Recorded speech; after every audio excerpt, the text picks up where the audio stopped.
Today is day 1 of chapter 10. Basically what's going to happen in chapter 10 is we're going to take what we learned from chapters 8 and 9 that primarily focused on inference for one group, and now we're going to expand it out to, well, how does this adapt if we're talking about two groups? For section 10.1, we are going to be focusing on proportions, and we're going to break it up to day 1, inference involving confidence intervals, and day 2 be inference involving significance tests.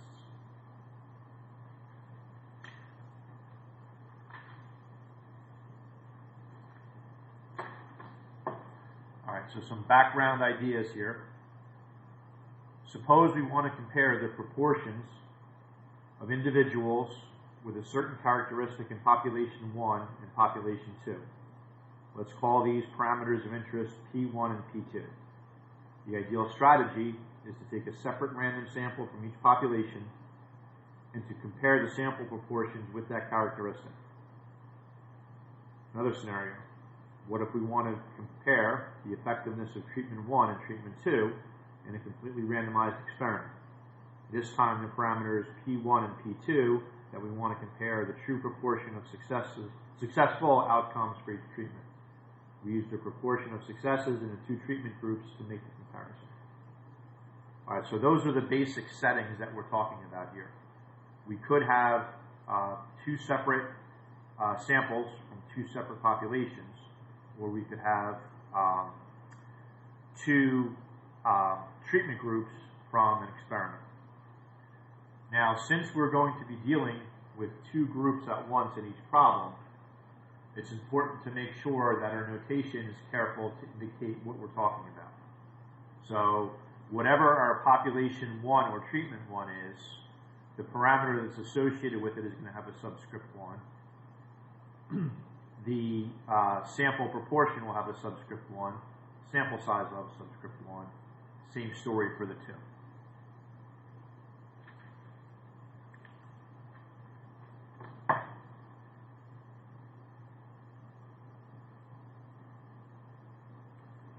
Both p hat 1 and p hat 2 are random variables.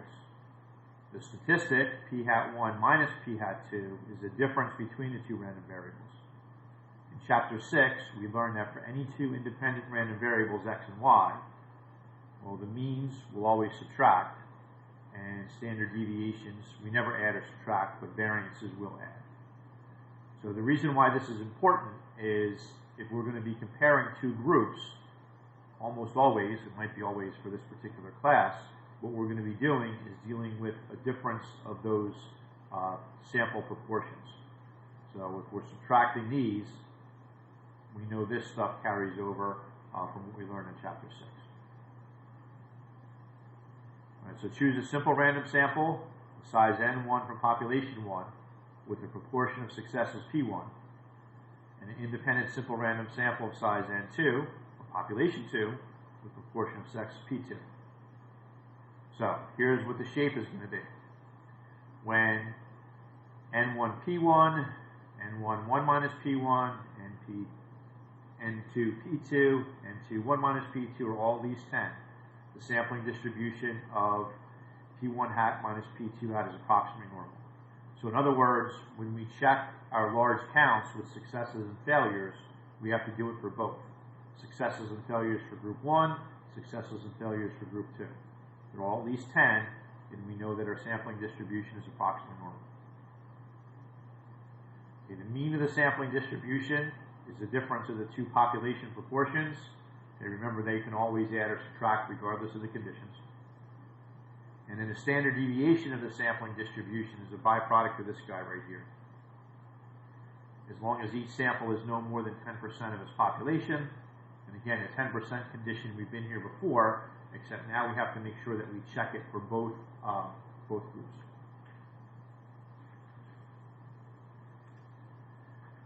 Okay, as far as how and where this information appears, we're working under the assumption that we're going to have basically the same reference sheet that was available to the AP students last year. So where is this stuff located? Well, if we're talking about two populations with proportions, we know that the mean of the sampling distribution is the difference of the population means. There is our standard deviation. And then we're going to have two different versions here when this translates from that to the standard error of the statistic. And we're going to talk about these guys in detail. Okay, the important thing right now is knowing where it's located on a reference sheet. Everything that we're going to be talking about for the next couple of days is all right here in this block of information on the reference sheet.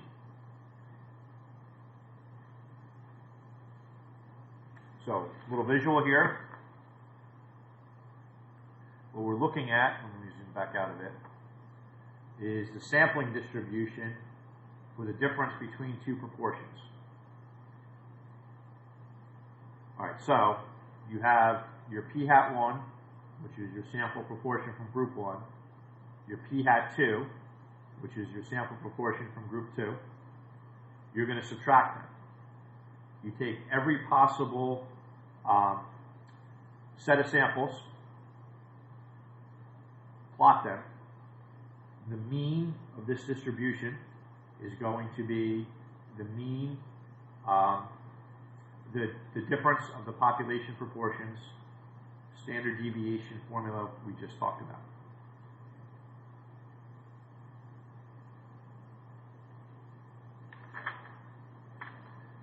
All right, first couple of questions we're going to be addressing are going to be of just the probability version of how these things could be asked, and then we'll get into the inference version after we get through the probability questions. So here's our first setting. Your teacher brings 2 bags of colored goldfish crackers to class. Bag 1 has 25% red crackers. Bag 2 is 35% red crackers. Each bag contains more than 1,000 crackers. Using a paper cup, your teacher takes a simple random sample of 50 crackers from bag 1 and a separate simple random sample of 40 crackers from bag 2. Let P1 minus P2 hat be the difference in the sample proportions of red crackers. Okay, so what is the shape of the sampling distribution here? Well, we have our successes and failures for bag 1. We have our successes and failures for bag 2. They're all at least 10, so that tells us that our sampling distribution is approximately normal. And actually here, I misstated how we should be describing this. It's the expected successes and the expected failures, which means that these numbers should be expressed as decimals where appropriate. Okay, the mean of the sampling distribution, we don't have to have any conditions met. That's just the difference of the population proportions. The standard deviation formula, as long as we don't violate the 10% restriction, which we don't, is going to be this formula. Plug in the numbers, the order of operations.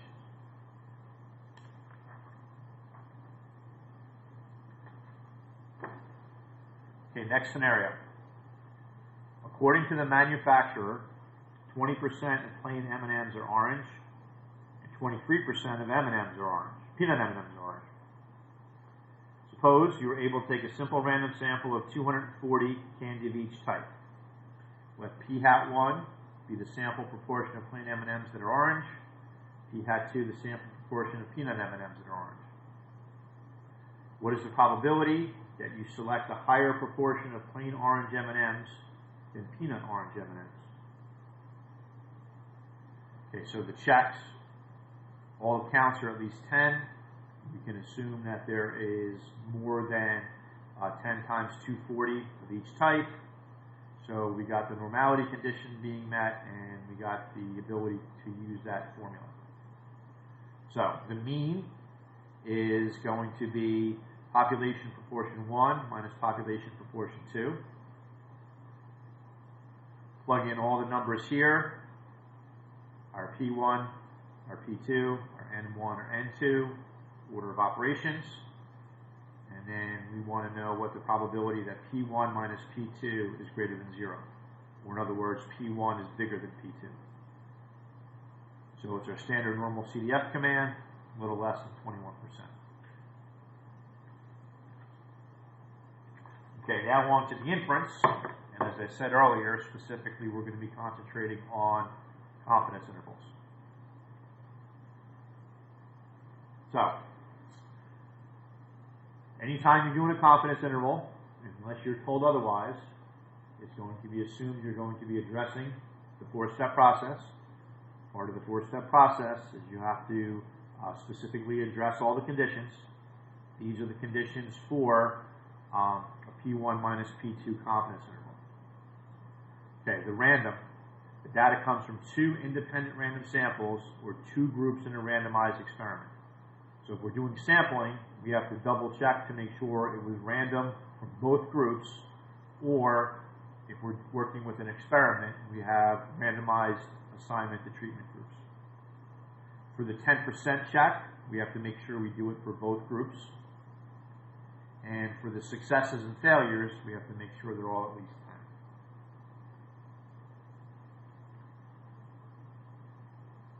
10. Okay, note these are very similar to the conditions for inference for a single proportion. The main difference now is that we have to check conditions for both samples. The random condition now requires the samples are independent. The random condition can also be met by using two groups in a randomized experiment. And I don't think I emphasized that enough when I said this the first time. That is relatively important. I kind of glossed over it there and then mentioned it again here, that the two groups have to be independent.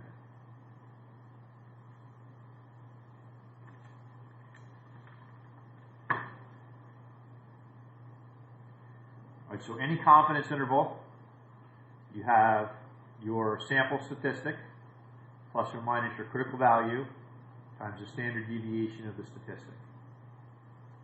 So this is the standard deviation of the statistic.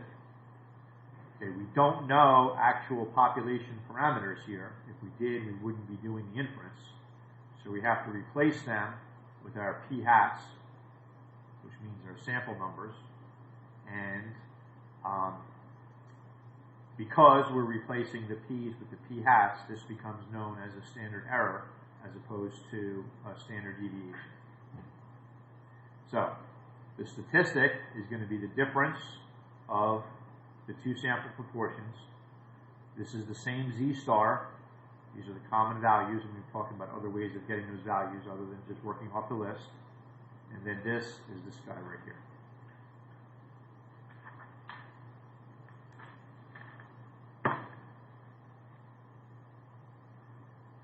Our new example. As part of the Pew Internet and American Life project, researchers conducted two surveys in 2012. The first survey asked a random sample of 799 U.S. teens about their use of social media and the internet. A second survey posed similar questions to a random sample of 2,253 U.S. adults. In these two studies, 80% of teens and 69% of adults used social networking sites.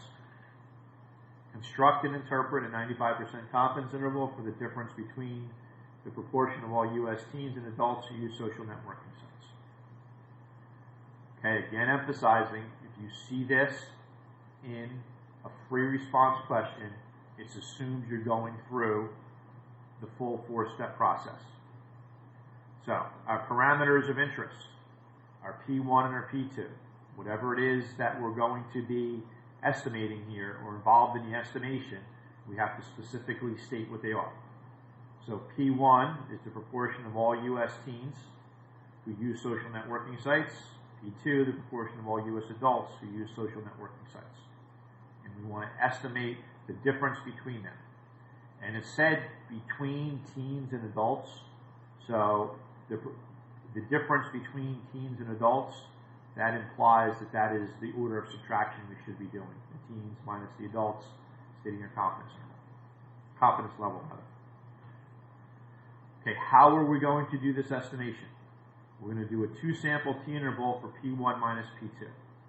You want to be specific, 1 versus 2. You want to be specific, Z versus T, and for proportions you're using the P's. If this were a means problem, which we're going to get to in 10.2, then we would be using mu's. Okay, for the random, the data comes from random samples of 799 U.S. teens and 2,253 U.S. adults. And then the extra thing here is we must assume that these guys are independent. Now, maybe it's stated in the problem that they were independent, and we say the problem states that they are independent. Don't say we must assume if we don't have to assume, and don't say something that we're assuming if we're not. Okay, for the 10% check, we have to do it for each group. The researchers are sampling without replacement, so we must check the 10% condition. There are at least 7,999 U.S. teens and at least 22,530 U.S. adults.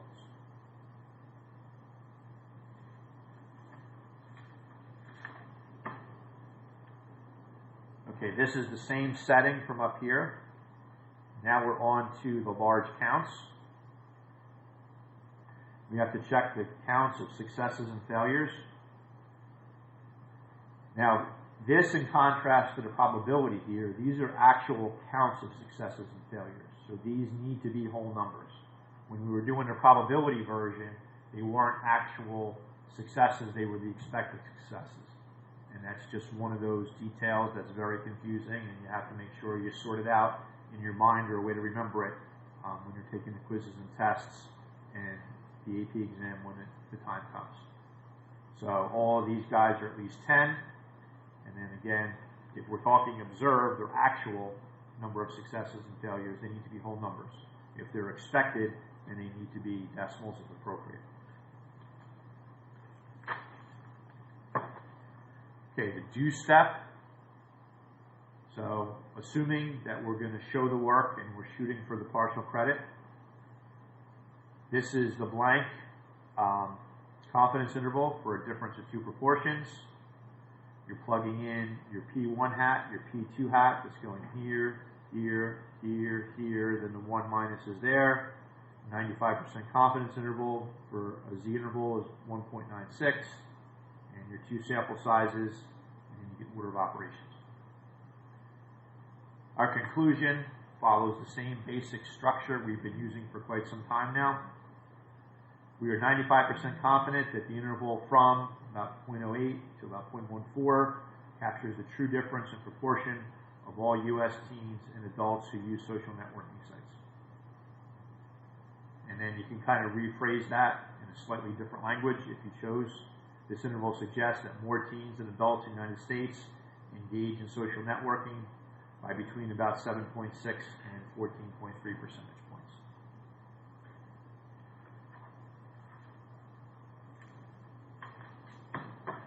Okay, some variations that can happen here. The researchers in the previous example selected independent random samples from the two populations they wanted to compare. In practice, it's common to take one random sample that includes individuals from both populations of interest and then to separate the chosen individuals into two groups. The two-sample Z procedures for comparing proportions are still valid in such situations, provided that the two groups can be viewed as independent samples from the respective populations of interest. So that fits into that. You have to either be pointing out what's in the problem that says they're independent or assuming that independence condition when you're doing your checks. All right, before we get to the next slide, I'm going to go back to, which is the one that had the work, this one right here. Now, as you can see, the computation involved with what we're doing here is becoming rather intense. And it's reaching the point with the type of inference we're doing where it's really not worth the risk of the partial credit. There are too many things that can go wrong. What we're going to be emphasizing from this point forward in the class for a lot of these problems is not doing this by hand. You still need to be able to know how to plug in these numbers because there's still that question of which of the following will correctly calculate and things like that, where you have to have a good idea of where all the numbers go and what formula you need to begin with. but we're going to be leaning more towards some calculator shortcuts. So, for this particular problem that we're addressing, you can use technology to perform the calculations in the do step. Remember, this comes with potential benefits and risks on the AP exam. The formula for the two-sample z interval for P1 minus P2 often leads to calculation errors by students. As a result, we recommend using the calculator's 2-prop z-int feature to compute the confidence interval on the AP exam. Be sure to name the procedure and to give the interval as part of the do step. Grab my calculator here.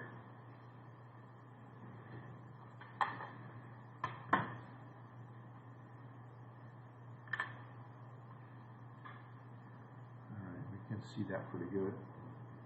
So if you go to stat tests, we've been here before with addressing some stuff. We're going to be emphasizing the use of this a little bit more from this point forward in the class. So what we're going to be looking at here is a 2-prop z interval. Stands for 2 proportion z interval. Now the 2-sample z interval, that would be referring to if we were doing means and we do population standard deviation, which we typically do not. Those tend to be the two that will get confused with students not choosing the correct one. We want the 2-prop z int. Okay. Now, in order to use this, it's asking us for x1, n1, x2, n2. So, actually, let's go back to where did we address that?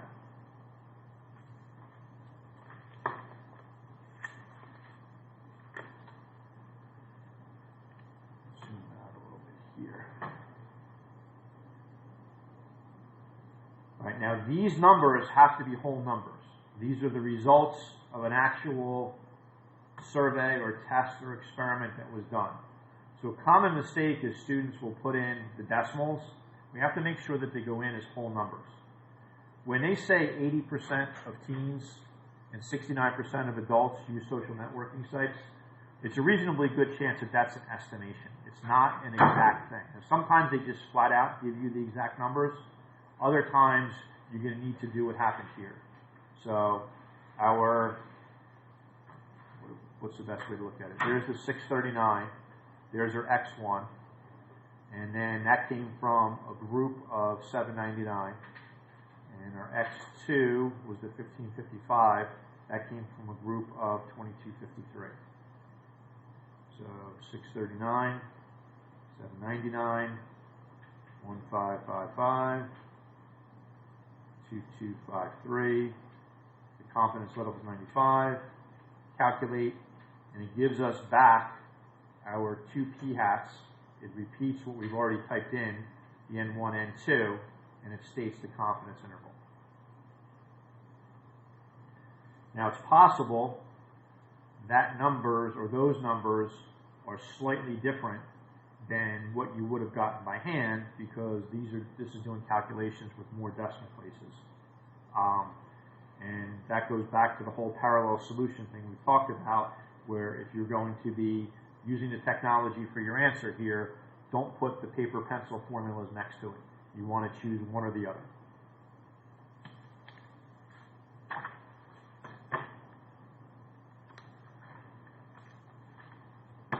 And I think this just basically gives the same warnings that I just addressed. If you are using a calculator to construct a confidence interval, do not attempt to show additional work. This often leads to a loss of credit from possibilities that could occur, the wrong formula, having the wrong formula but don't have the correct symbols within the formula, and the answer is not lining up due to the accuracy of one versus the other.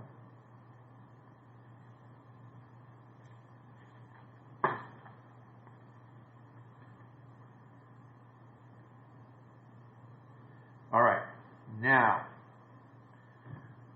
what is a type of question that the calculator will not work very well for? Okay, it's possible that the only thing they ask you for is what is the standard error. Okay, that can be reverse engineered from the answer that the calculator gave you, but it's rather computationally intensive. And we're not going to want to go there with that. So for this example here, is rap music more popular among young blacks than among young whites? A sample survey compared 634 randomly chosen blacks, aged 15 to 25, with 567 randomly selected whites in the same age group. It found that 368 of the blacks and 130 of the whites listened to rap music every day. Calculate the standard error of the sampling distribution of the difference between proportions, blacks minus whites. What information does this value provide? So here, the only thing you want is just that standard error, which the calculator is not going to give you directly. Again, it can be reverse engineered, but it's rather difficult, and we're not going to go there with those calculations. So that's the standard error, the interpretation of that. In repeated samples like these, the difference in sample proportions of young blacks and whites who listen to rap every day will typically be about 0.0264 from the true difference. And I believe that wraps up this lesson. Yes, it does.